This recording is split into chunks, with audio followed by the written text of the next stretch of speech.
Welcome to The One Inside, an internal family systems podcast. I'm your host, Tammy Sullenberger.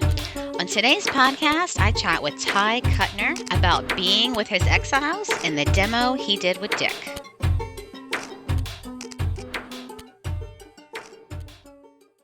I am so excited to tell you about the Heirloom Summit, which is co-created by Duran Young, founder of Black Therapist Rock, and Dick Swartz, founder of IFS. It is intentionally taking place during Black History Month on February 26th through the 28th. We are going to be offering this collective healing experience as a powerful opportunity to explore the legacy burden of racism and anti-Blackness. Using IFS, we will explore the witnessing and unburdening process to work towards increased self-leadership and to begin repairing the personal impact of our traumatic history as a nation.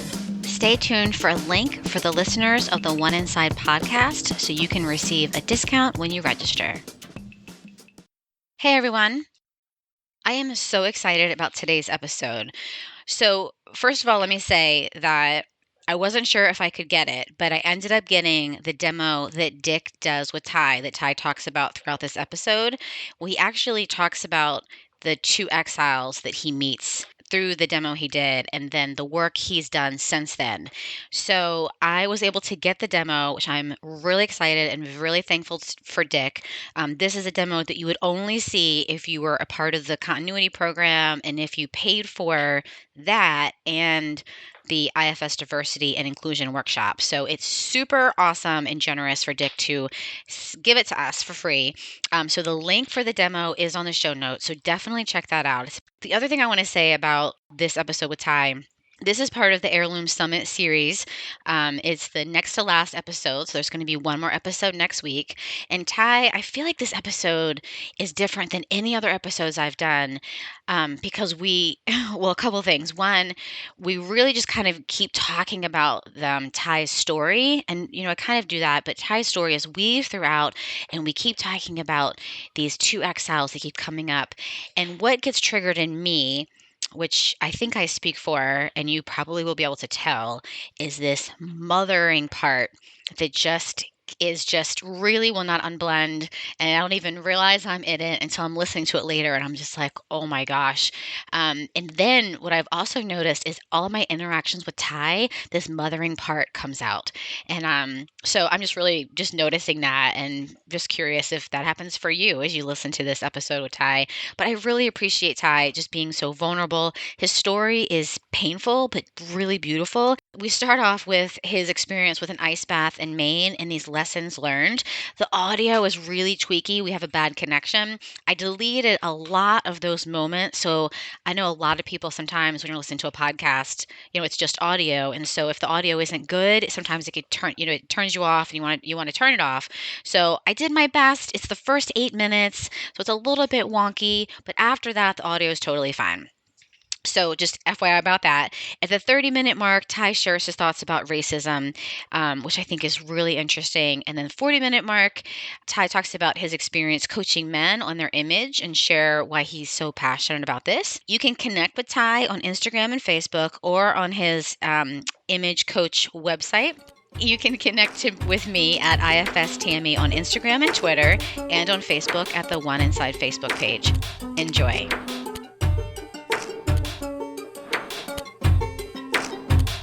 Because of the interview I listened to with you, I was like, I need to don't look like a hot mess. Put earrings on. Often the case. That's often the case. Do you still dress really, really finely? Yeah. So, so last week I went to a trip to an ice bath retreat. Oh. Talking about cold, right? As you sip on your warm beverage. I'm like, what are you talking about? Ice bath retreat, but I had to purchase clothes for it.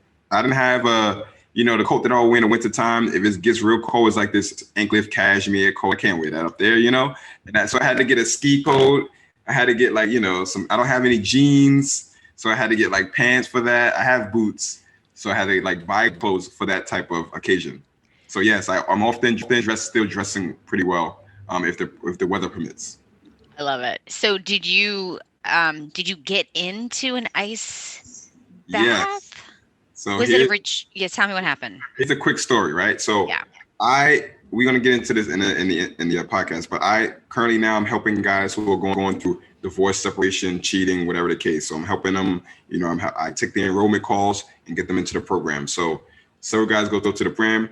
They've been improving. One of the coaches has a house in Maine, and at the end of the hill, there's a stream. Right, there's a stream that's going through the town or whatever the case, and so that's the water we got into. So we got up there, myself, the owner of the company, the other coach went there a day early. We went down to the stream. We sled down, right? So we had fun. We had to sled down these sleds. We went to the stream and we had to break the ice. It's like an inch and a half of ice that we had the sludge hammer. Oh my gosh. Okay. Break a nice. We had to break a nice hole for us all to get into. We broke a hole big enough for many of us to get. It was 10 of us. So we broke the hole the day before. The next day, we go down, and the water is 34 degrees, right? So the next day, we go down there, all of us, we go down the hill, we take our clothes off, we have on swim trunks, we get into the ice water, and we sit there inside the water, 34 degrees. Now, the record was 10 minutes, set by the daughter of the person who invited us. His daughter did 10 minutes. However, the water was a little bit warmer. It was 40-something degrees. Still cold, but 40-something degrees. So we learned a breathing method in order for us to stay in that water. It wasn't just like get in the water and we had to learn some breathing methods. We had to learn some things about just how we see things and everything else in order for us to get in the water. And so we started the breathing method. We had a fire set when we get out. We get in there and we get into the water. And when you get in the water, at first it feels like, we go into a cold pool, beach or something. It's ice, right? But then this water, you don't get used to. It stays ice. Do you start numbing out? Like, did you find pieces of? Yeah. I can see through the water, and I can see my leg getting red. I can see them getting red. I can see, and I'm in my, I'm brown skin. Everybody else, they're lighter skin, they're white. So they have, they come out the water and they're red from where the water was down there. It's like an opposite of a suntan, basically. Yeah. So what was the special breathing technique that you had to learn? It's the Wim Hof method, right? So basically, you pull in real deep and you let out frequently. Do it and you try to do it as fast as you can in a pace. So the whole time when we get down there, before we start getting undressed, we're starting the breathing method. We started before we get in the water. We started. So when we get in, we're breathing the whole time. When we sit down, we're breathing the whole time, and we just focus it on just keeping our breath going. Keeping us focused. But we shivering, like you're uncontrolled. Everybody's shivering next to you. So it's cold. The breathing doesn't stop anything. It just allows you to tolerate it more. So the first day, there was 2 days of this. The first day, I stayed there for 8 minutes. Again, the next day. So then we came up with we did more retreat. We did more meditation. We did some more like work on understanding. And then we went back the next day. But here's the thing. The next day, it was a snowstorm. It was a snowstorm. It wasn't just flurries. It was snow and wind and everything. And the guy who invited us, he's one of those guys who's like, yeah, the worse it is, the better for him. So he's like, yeah, snow. So we out there, all of the rest of us like, because even though we're doing it, we don't necessarily want to do it, So we go out there snowing, water has starting to refreeze again. So it's slush, we need to break it. He's like, no, we get in with the slush, no problem. Start the breathing and take our stuff off. But now we have ice. We have snow on our bare backs and our hair. We get in the water, it's cold, and we sit down, there's slush. And the way I did it, I hold my hands together like this and I do my breathing. I try to close my eyes. And everybody else is agonizing. Oh gosh. Oh my God, shut up. I'm trying to concentrate. Oh my goodness, I can't do it. Well, that made it worse though, right? I mean, isn't and that then I look up and I have a slush on my wrist. And I'm like, hell, it's cold coming from everywhere. You're in the cold water. There's snow falling down. You have slush next to you. The slush is like literally slush. You got guys agonizing. I only stayed in for like 2 minutes that day. We didn't stay in that long. Obviously, couldn't stay that long. To the fire. We put our clothes back on, and and that was the ice bath retreat. Yes, so that was the ice bath retreat, and it was a bit of a challenge, but we all did it. So, So I have some questions about the ice bath retreat. Um, but I want to start with where you are in the world and what you would see if you looked out the window. So tell everybody where you are in the world. Yeah, and what you're looking at. Okay, so when I look out the window, I'm in New York City. I'm in Brooklyn, New York, and I'm on the top floor of an apartment complex, the eighth floor. And mostly what I see if I look straight out the window is I see skies. It's a bit cloudy today. If I look far out, I can see, my area, my part of Brooklyn, the top of buildings, trees, everything else. I'm pretty high up, probably one of the, most high up buildings I can see around me. So that's what I see, birds flying. I often look out the window on a daily basis. When I'm thinking, I have a decent view that I can look out the window and enjoy just thinking. So I enjoy looking out the window. Yeah.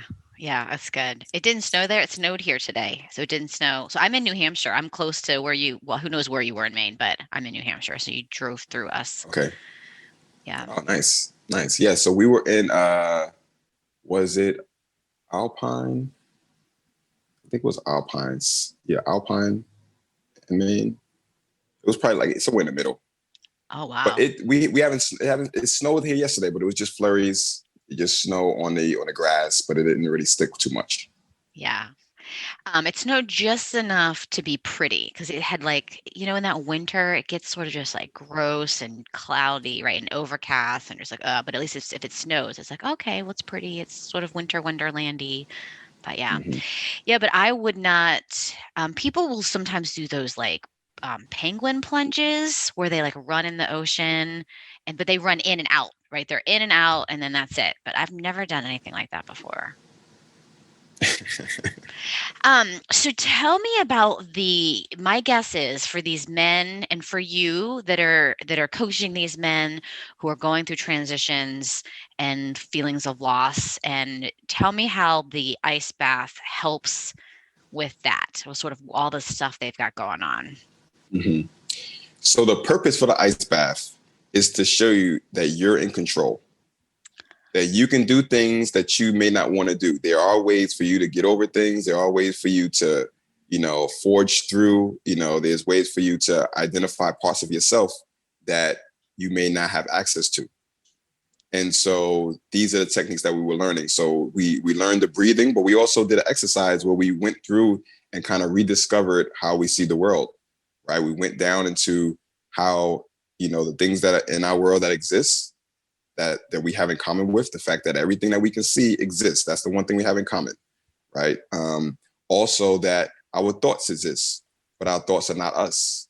We are the observer of the thoughts, so then who are we? Right? Where is our control? So we went through that. Now we learned that on the second day. The first day we went on ice bath, we just learned the breathing. The second day we learned that part, but that didn't really help us the second day because the second day was horrible. You had icicles hanging off of you, and you're like, my thoughts are, I can't even see past that. Exactly. So yes, I did a demo with Dick, yes. Okay, and what context did you do a demo with Dick? So I was just being introduced to IFS, like through Duran, and she reached out to me and said, "Would you want to do a demo?" I was like, "Sure." So she said, "Okay, you'll do a demo with Dick." Now at the time, I didn't know Dick was the inventor of the model, and everything else, and that was a big deal to do it. So we did a demo and we discussed. He asked me about the two parts that I have in me that are conflicted, and at the time, I was having two parts that were. I had one part that wanted to work, and one part that wanted to relax. Two were going at it with each other. Comes out and steals time away from me. I end up taking a break that goes too long. So that was the context of the demo. Okay, so I'm just going to repeat this because our connection just went a little bit funny. So you have a work part and a leisurely part, and these two parts Right. were in opposition to each other. Exactly. Gotcha. Yes. Okay, and did anybody videotape this or record? Yeah. I guess people don't videotape anymore, but I still say that. Put the videotape in. Yes, it was recorded. Yes, it was a demo. So it was a demo I'm not sure. So I've had therapy afterwards, and the person I had therapy with said she's seen my demo. Okay. So apparently it was It's out there used to go somewhere. around. Yeah, it's being used in trainings and things like that. I haven't seen it since I just recorded it, and I haven't seen it since. It's out there. It's gone viral. Yes. Okay, so tell me what happened during this demo, and I'll ask Duran about where if people want to see it or if we can get access to it. But so tell me Right. about what happened with this demo. And did you know when you were sitting with Dick, did you know who he was, or was it only afterwards did you find out who he was? Well, I knew who he was, but I didn't. I'm not in that world, so I don't know who's who in that world. Yeah. So I know that we were going to be doing a model, and he was the pro and everything else, and that's how I seen it. He's the pro at it. He's the one been doing it the Perfect. longest. That's Right. how I And see that's it. all you needed to know. Right. Right.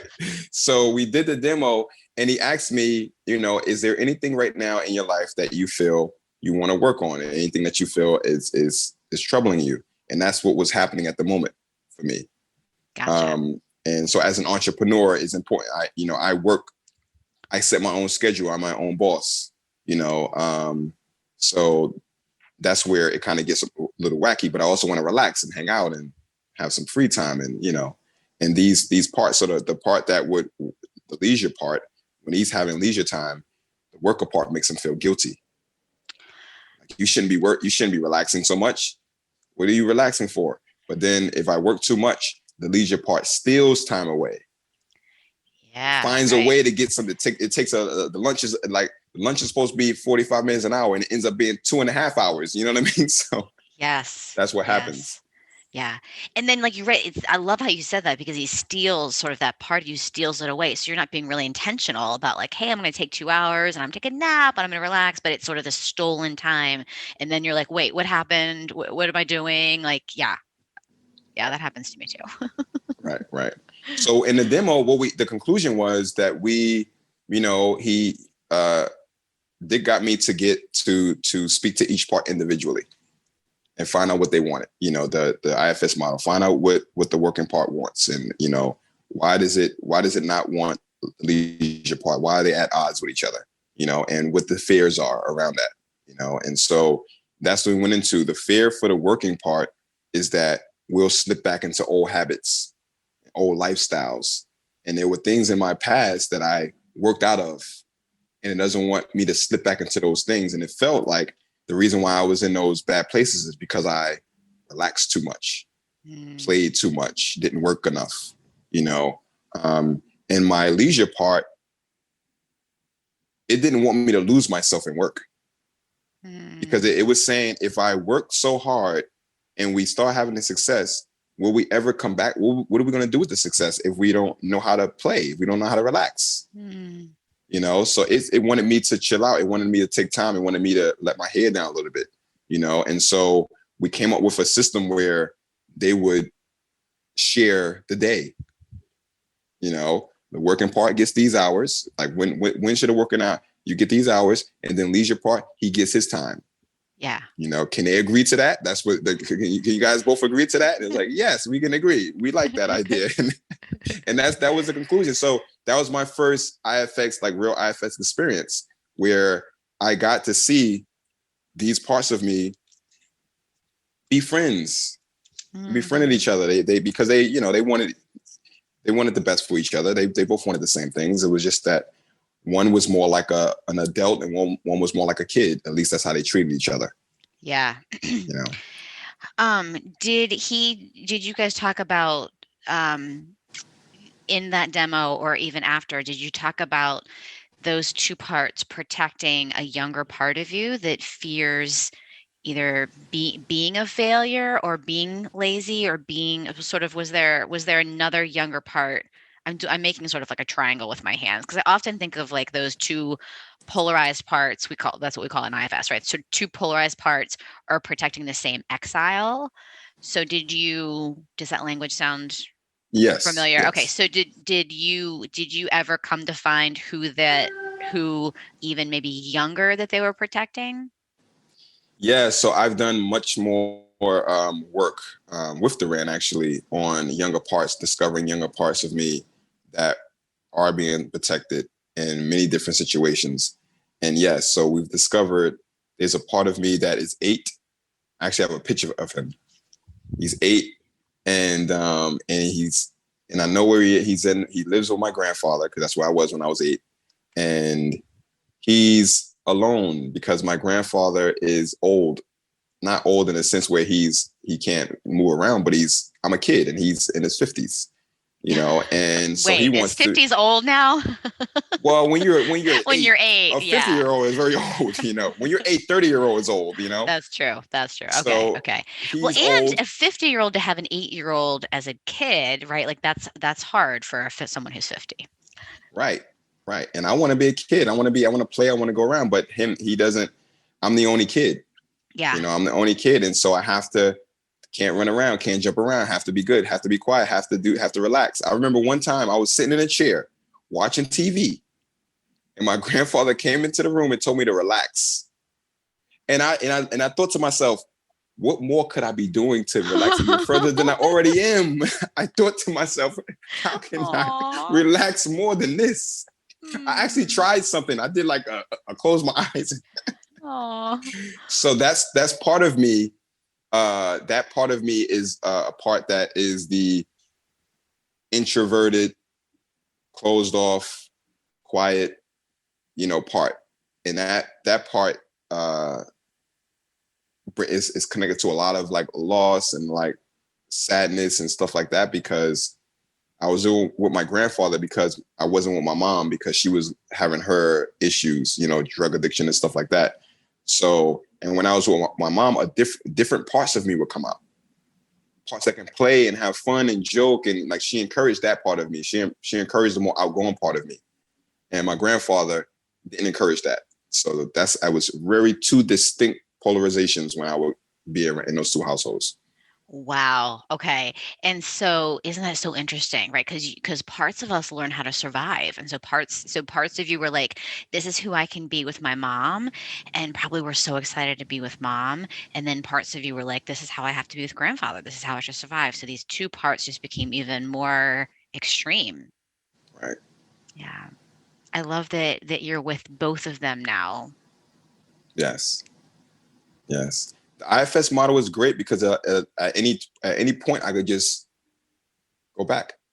At any point I could visit. I've done exercises where I've sat with these parts. I've sat next to them. I spoke to them. I updated them on who I am and what I do. And the one thing that we all have in common is we all love playing video games. And that's still something that I can connect. I can go back to that 8-year-old and introduce him to a new game. Like at the time when I was 8, what kind of games I liked, I can still introduce them to those games, So it's great. It's great. The IFS model is pretty good at helping me do that. Can you sit with him as he plays a video game, and can you let him like jump around and be crazy, like even while he's playing the video game? Exactly. So one of the things that I do, since that part of me was the quiet part and everything else, the one thing I had to do was show him that I'm here for him. That he can be himself with me, right? Because the only person that he could be himself with was my mom. Right. Yeah. And other kids. So I had to let him know that he can be himself with me, especially in that setting. Because when I went, the miraculous thing is when I went back to that setting, I felt him. I felt how I could remember. I discovered new things about him when I went back. Yeah. New conversations, new thoughts. And so when I sit with him and I let him be himself, then he has a new person to be himself. And the reason why we even did this is because my mom passed away when I was 15. Wow. So then when that happened, I had to permanently turn back to, because I went back with my grandfather. Now I'm 15, so I had to permanently turn back to this part of me. And since I was with my grandfather at 5, from 5 to 9. I went back with my mom from 9 to when she passed away. And then I went back to my grandfather. So all this time from 5 to 9, I was trying to get back with my mom. When am I going to live with my mom? When am I going to live with my mom? And then when she passed away, there was a never going back with your mom. And so then the switch got broken into a, into that part of me that was that was more secluded, more to myself. And the only time I really able to be the outgoing version of me was with my friends. I would joke and laugh and everything else with them. But a lot of my friends didn't know about my mom passing. A lot of friends, my mom didn't even know about what was going on in my house because I couldn't share that part. I couldn't share those vulnerable parts, Wow. And there was really no one for me to share it to because I couldn't be open with my grandfather. Because even though he took care of everything, he took care of the household and everything else, he wasn't necessarily giving me hugs. You know what I mean? He wasn't, we didn't have that type of relationship, so I kind of, suck it all in. And then, and then it was like, what's wrong with Ty? What's wrong with him? Like, he don't even cry, nothing. Like, I cry, but I cry alone because it was the person that I would cry to will be my mom.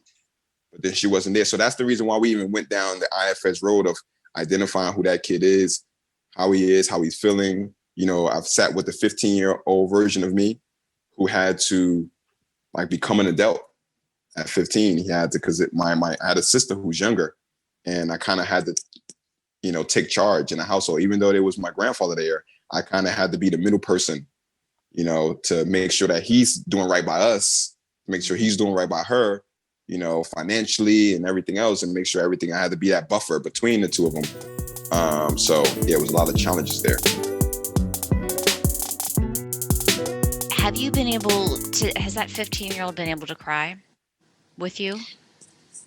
Yes. So that's something I'm still working on because I think those two parts are, we're blended.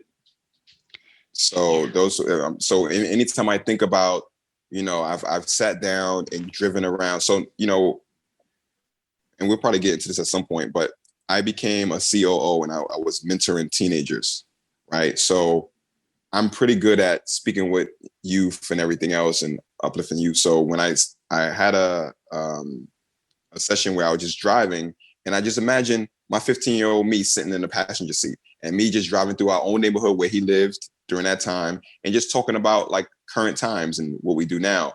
But anytime I talk about the past, it's instant sadness for both of us. So I can't go too deep, without myself breaking down as well, so that's what I'm working on is really unblending from him a little bit and unblending his right. energy from you so that those tears and that sadness, he doesn't flood you with that.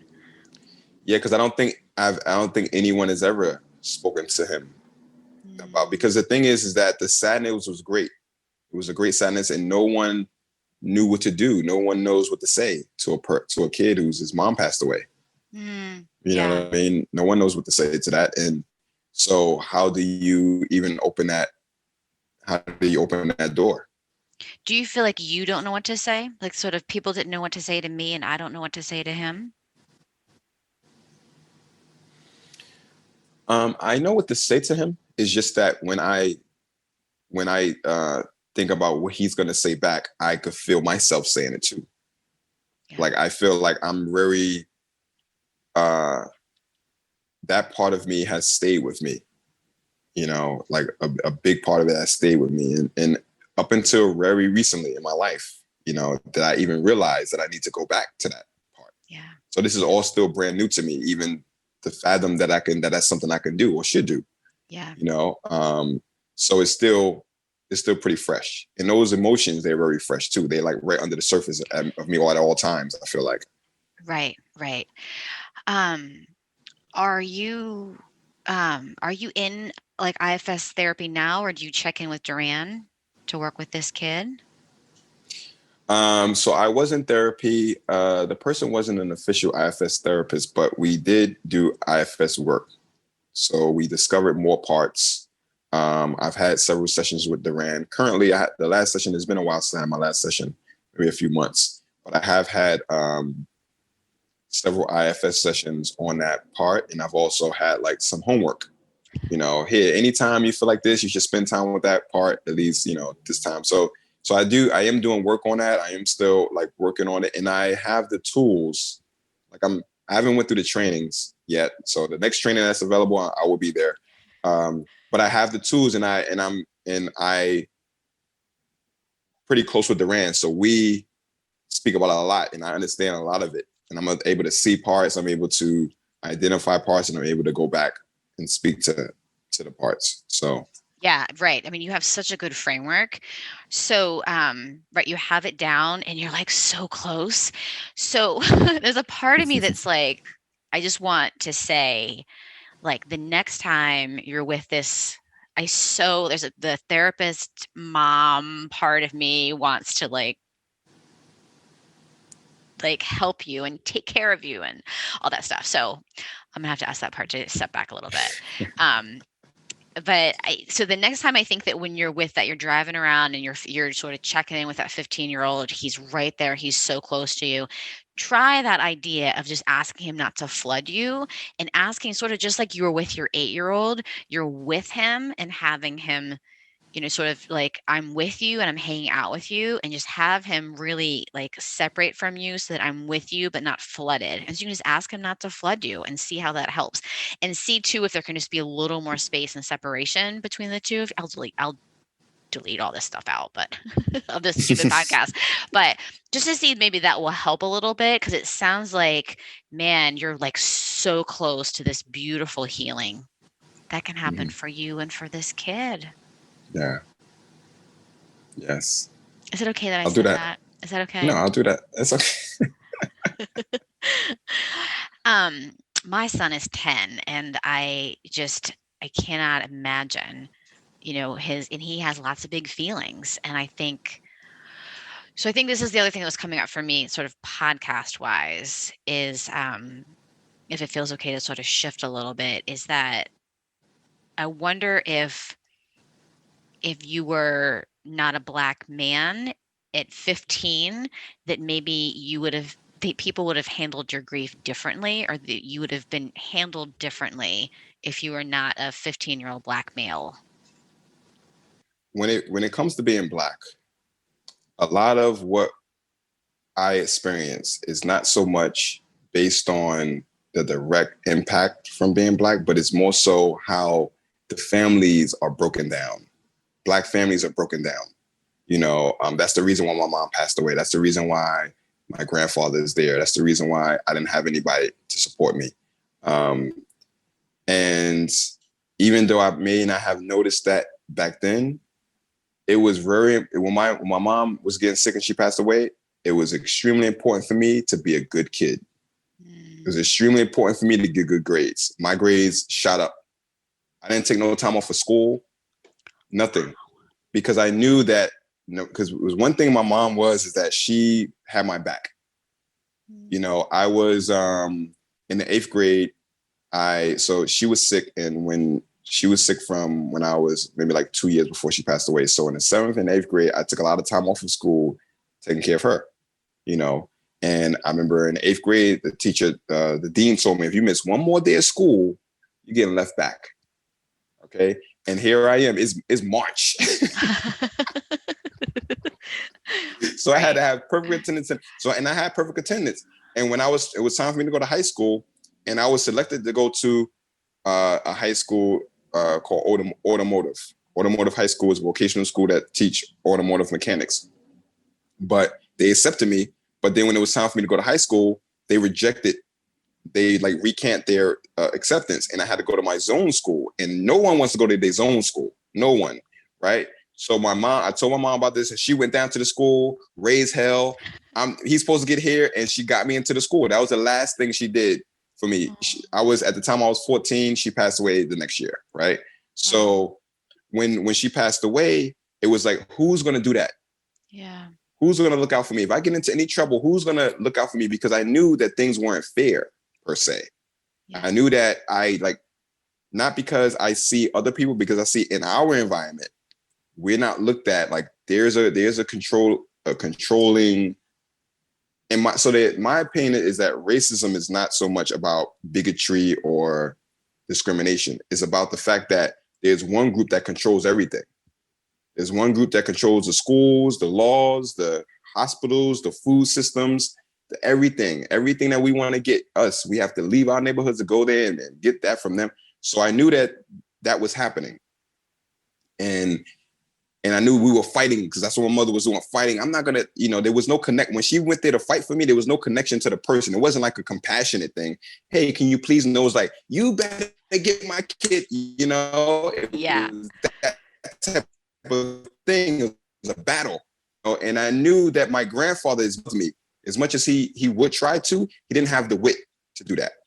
He didn't have that. He was old. He didn't have that a big of an education. He ran away when he was like 11. Ran away from home, got on a train. He tells a story. He got on a train from one state to like 2 states away at 11 years old, and I'm like, wow. And then he had to take care of himself. So he didn't have much of an education. He had this street smart savage, he was savvy in that regard, but he wouldn't be able to articulate and everything else. And so I was like, let me not get in no trouble. Let me be a good kid. Let me do what I got to do, get my education and everything else. But I didn't have direction. I didn't have support. So if I wasn't Black, I would have had someone would have came and seen this kid's a good kid. Let's make sure he lands properly. That is such a good point, right? Because there weren't structures. I think that's what you're like. There weren't these structures. And if you're like, if I wasn't a Black kid, there would have been structures. There would have been family. There would have been something structurally that would have supported you when your mom died. Right. Yeah. Yeah. How is that grief right now? I'm just sort of wanting you to check in. I can't help it. I just want you to check in. Like, how is that grief? How's that 15-year-old now, even as you're just talking about this?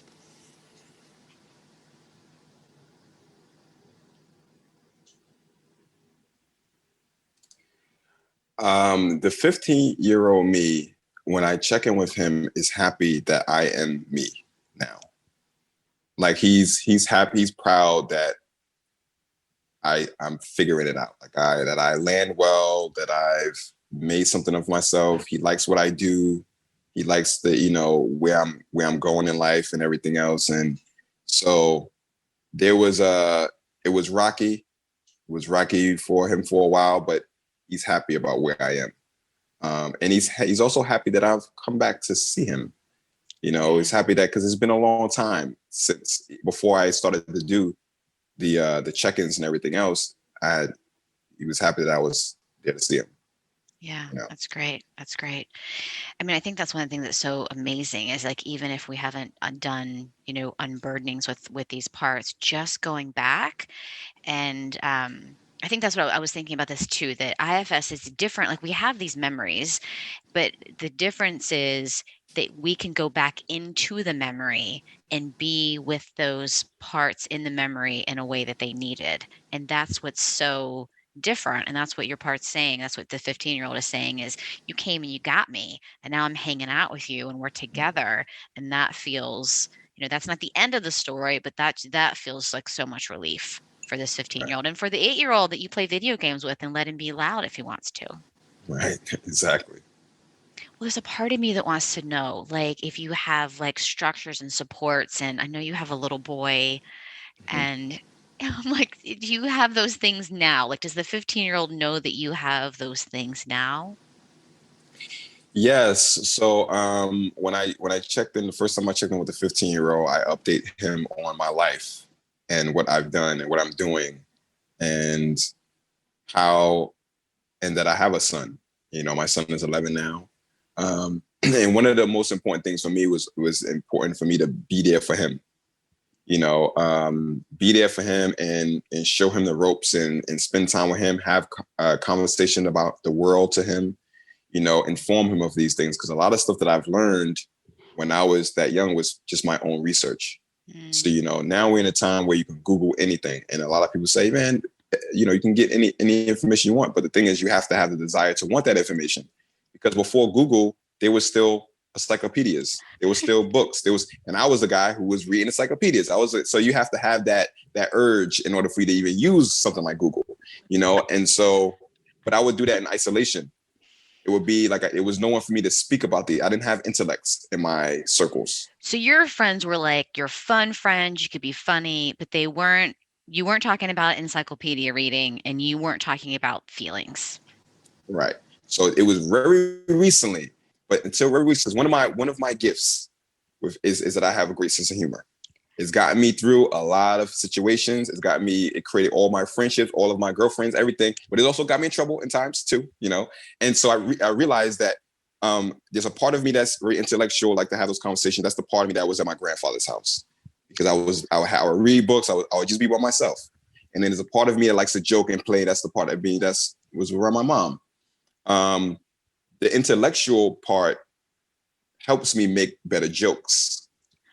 Okay. And so that's something I recently realized that's how those two get together. I like it, right? Because your jokes are going to be a little more.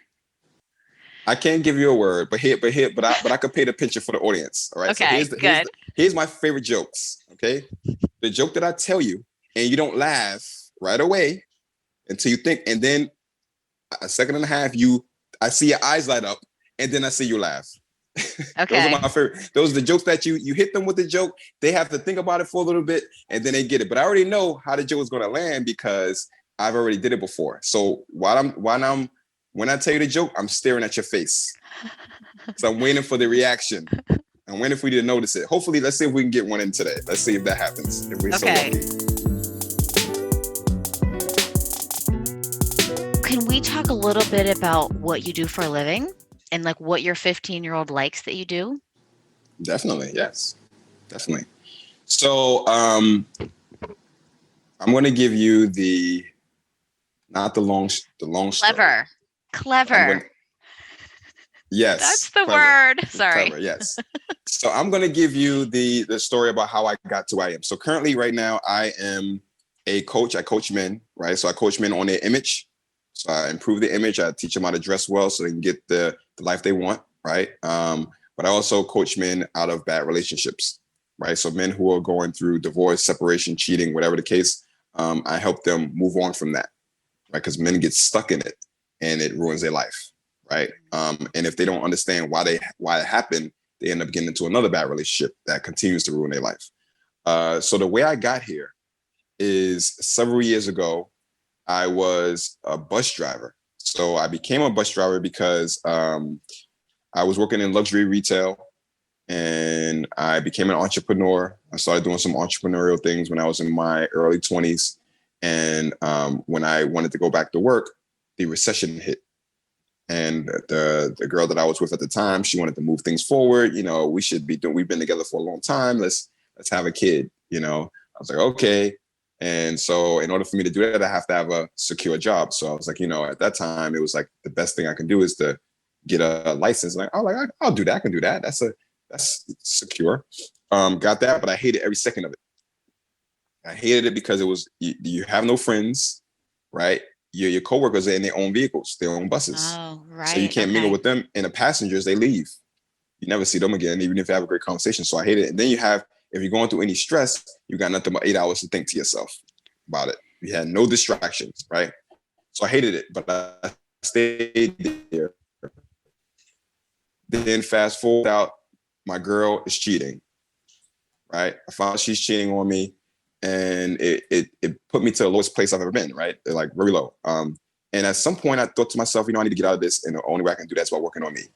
And so what I did was I started to improve myself, and one of the things I wanted to improve was how I presented myself. I was like, I want to be an entrepreneur. I'm saying I'm an entrepreneur. I'm smart like an entrepreneur. I've done some great things, but no one sees that when they see me. So I was like, I'm going to improve myself. So I started to dress well. I started to wear my professional clothes as my regular clothes, right? And it changed. It changed how I felt. It changed how people were receiving me. I couldn't go to the bus driving job anymore. I just stopped going to it. I didn't even quit it. I just stopped going. It was like no more of that. And so I end up being a COO of a nonprofit organization. I'm on TV with politicians. I'm in newspapers. I'm teaching my friends how to dress well because they see me in these clothes and they're like, Ty, you look good in it, but when I wear those clothes, I look like I'm going to church. How do you do it? So I taught them, then they start dating out of their league and they started making more money instantly. I was like, oh, it's something to this. So then I started to learn how to help men. Like I built a business learning how to teach men. And I started to really grind down into what I'm teaching them. And it was more so about the expression, the interpersonal, your identity is affected by how you look. Right. And when you put effort into that, you improve how you feel. When you improve how you feel, your facial expressions change, you stand different, you go after what you want, you raise your hand higher, you ask for the promotion, you go for the gusto, and people see you, they automatically have when you meet most people, they start at a neutral place, right? They don't like you, or they don't dislike you. But when you dress well, they like you. From the initial conversation, they like you, and they communicate that to you from their body language, from their facial expressions. So you automatically communicate like towards them. So now all your social interactions are higher. So you start getting better jobs. You start getting better relationships. You start getting better friendships. You start getting invited more to places, and it changed your life. So that's what I started helping men, how to be sharp guys, how to make it a lifestyle for them. And a friend of mine, he was at the same time we were building our business together. We took the same program. He went through a betrayal as well. His wife had recently cheated on him, and he was working on a program to help guys get out of that situation. It was tough, and so his business started to blow up recently, and he called me up and said, "Hey, Ty, listen, I'm getting bombarded with these calls. Would you come in and take some of these calls?" And I was like, "Sure." I went through his program. I went through it just for the training purposes, and I started taking calls for him. So guys will call us up, and I have a call for them for an hour. It's kind of like a therapy session in a sense, right? And during that call, what I'm doing is I'm hearing their story, and my goal is to show them how they did it, how they betrayed themselves. The program that we have is called Move On After Betrayal, but they betrayed themselves, right? And they have to see how they did it in order for them to not do it again, and also for them to get out of the situation, and I do pretty well. Like I take about 100 calls a month. Wow. Last month in December, I took 100 calls. I enrolled like 40 people into the program. Wow. So it's very fulfilling, because my business started because I went through a betrayal, but I kind of skipped some steps. I didn't go through the whole fix myself, get over the situation, understand why it happened. I went straight to, designing a new me. Yeah. That's what I went through. So we have that in the program too, but we also start them where they're ruminating thoughts, letting go of the feelings. We give them a meditation, so we have these stuff integrated so that they can be whole again. Well, I love that. And I think knowing what you've told me today, doesn't that make sense? That it was like, because you have these two really extreme parts, that it's like, okay, I've been betrayed, which is that loss and feelings and, big, big, big feelings. And so I'm going to go to immediately, like, I'm going to go to fix it and, be the funny guy or change my image or sort of do this external thing. And then that will take care of all these parts. So it's almost like you did the exact same thing after this relationship. Right. And it's one of those things where, a lot of people say, beauty is on the inside. It's on the inside, but it's also reflected on the outside. And if a person believes that they're beautiful, right, then they will want to express that. And if you're not expressing that, then you're pulling back from your beauty. And every time you see yourself in the mirror, you're reminding yourself that you're not who you want to be. You're. So when I started to improve my image, and it was like this big, like, this is who I really am. This is who I really want to be. This is who I'm now myself. So now that I feel like I'm communicating who I really am, I want everyone to see me. I want to reintroduce myself to family. I want to reintroduce myself to everyone, to the world. And now I'm happy. I'm going out there, and that's how life improves.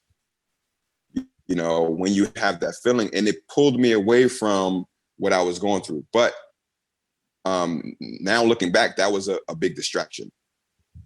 Looking back, it was a distraction from it, because there was other things I had to do in order for me to fully heal, fully, get over the situation that happened in the past.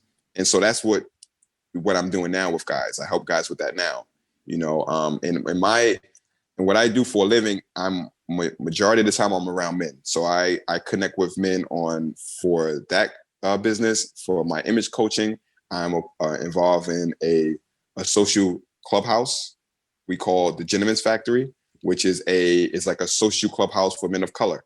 So, we have I'm one of the founding members. So we basically, here in Brooklyn, we have a duplex loft where it's like almost like a man cave, but we have nice leather couches, and we have, we have a little putting station. We have the TVs, we have the PlayStation, you can you shoot videos, you can work from there, everything else.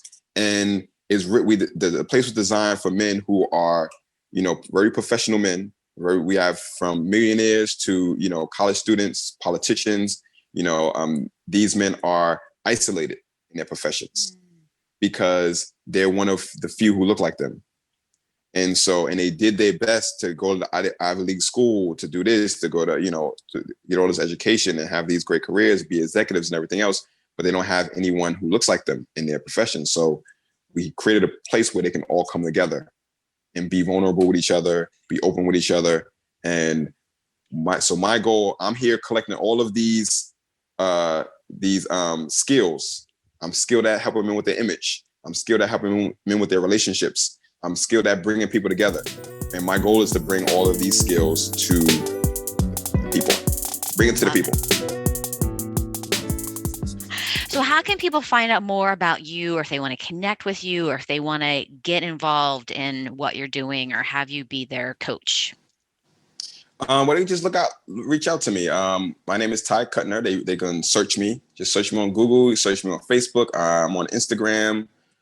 Just shoot me a message. These days, at one point in time, I was promoting stuff. I had programs out there. Now just reach out to me and just talk to me, because now I have all of these nuances, things that I can help with, and I've connected all of these dots. I've even, done stuff in prisons, which has been a big life changer for me as well. And I'm also going to be at the summit, at the Heirloom Summit. So I'm going to be, I'm going to be doing 2 panels. So we're going to have one panel on wealth, wealth in the Black community, and the wealth gap that we experience, and also one on mass incarceration. Great. So, I'm going to talk about my time in prisons and how, how I was able, I had parts that were connecting to the people who were in prisons. I felt a lot of familiarity with them, and it allowed me to connect them with them a lot better. So yes, that's how they can find me. That's great, Ty. That's great. And then if you weren't doing this magical work that you're doing in the world, what would you do instead? Some other magical work, I think. What I've found out, what I've realized is that all of the challenges that I go through, and I say this as, at one point I was saying to people, if Black people didn't have to go through all of this struggle in this country, how great will we be? And when you really think about it, we're great in this country because of the struggle we've been going through. It's those challenges that makes us we have to overcome so much that it makes us savvy at overcoming things. It's where I am, whatever I went through is what makes me good at what I'm doing. Whatever I've overcome is what makes me, I want to help other people overcome those things, because I figured it out. Because now, when you're able to get over these things, life is so much more amazing. You could be happy, you can have joyful relationships, you're just always happy, when you can overcome these things. So that's my goals. Especially men, we don't really have places where we can go to. A lot of men are suffering in silence. These calls that I take with the relationships, majority of the men are white men, I was on a call with a gentleman a couple of days ago, and while he was telling his story, he's like, man, my story is depressing. You have to listen to this all day. You listen to these calls. How many calls you listen? And I'm like, bro, listen, I take about 8 calls a day, and I enjoy it. I don't take on the pressure. And the reason why I enjoy it is because I have a solution. I have a solution. You're not going to need to talk about your feelings all day long. We got solutions for you. And that's what men want. They want they want results. And that's what I feel like I'm helping guys do. I love it. So I will be doing that some way, somehow. I'll be helping guys do something. I just enjoy guys. I'm a guy's guy. I enjoy hanging out with guys, and I enjoy seeing guys improve themselves. I love it. What's your favorite leisure activity? So my favorite leisure activity is most likely going to be video games still. But I what do you also like to play? like being with strategy games. Strategy, right? So I'm a guy who, when I was a kid, I would play these weird strategy games that no one else even knew existed. I remember when I was a kid, it was my 14th birthday, and I begged my mom for a Super Nintendo. Right now, I'm aging myself for the gentleman who want to call understand. So begging my mom for a Super Nintendo, right? And the reason why is because now Super Nintendo had great games. Street Fighter, Mortal Kombat had these great games. Here's the game I'm begging my mom for: a game called Sim Earth. And in this game, you basically repopulate the Earth from the time when it was just a ball of rock. So you have to add CO2, you have to add oceans, you have to hit it with ice comets so they can have water, moisture, single cells, and you eventually go through time and have humans. This is the game that I begged my mom for. And I'm like 12, 13. And I want a game that's basically earth science. I love it. I love it. That's so funny. Ty, this is great. Is there anything else you want to say, or anything else that you feel like anything else you want to say, anything else your 8-year-old or 15-year-old want to say? Well, I think one of the most important things to understand, like as a kid when I was coming up, was that the stuff that I was going through helped me become who I am now. And no matter what it is that I go through, or any of us go through, there is a solution. There's a way out of it. Somebody has went through that same thing you're going through. There's a way out. And when you discover that way out, the way that you stay out is by helping others, and so that's the reason why my goal is to improve myself as much as I can, so I can help improve my people as much as I can. I want to be a source of happiness and joy. And, a lot of stuff that we have a lot of control over our own situation. There's a lot of stuff that we don't necessarily have control over. There's a lot of struggle. This country is very favorable to Black people. It sucks, but there's a lot that we can do. We're not completely powerless. And that's one of the things that I work towards.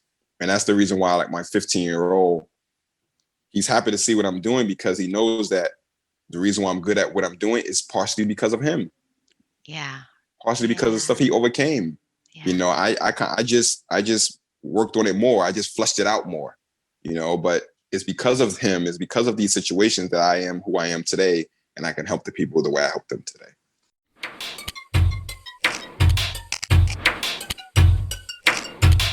Thanks for hanging out today.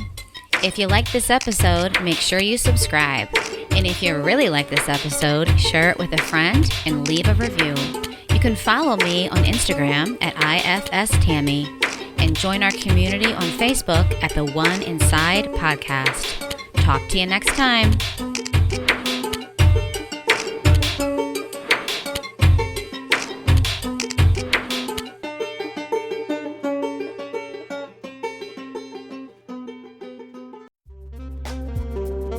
Today's episode was sponsored by Brighter Vision. What's the point of having a beautiful website if it doesn't attract the clients you want to see?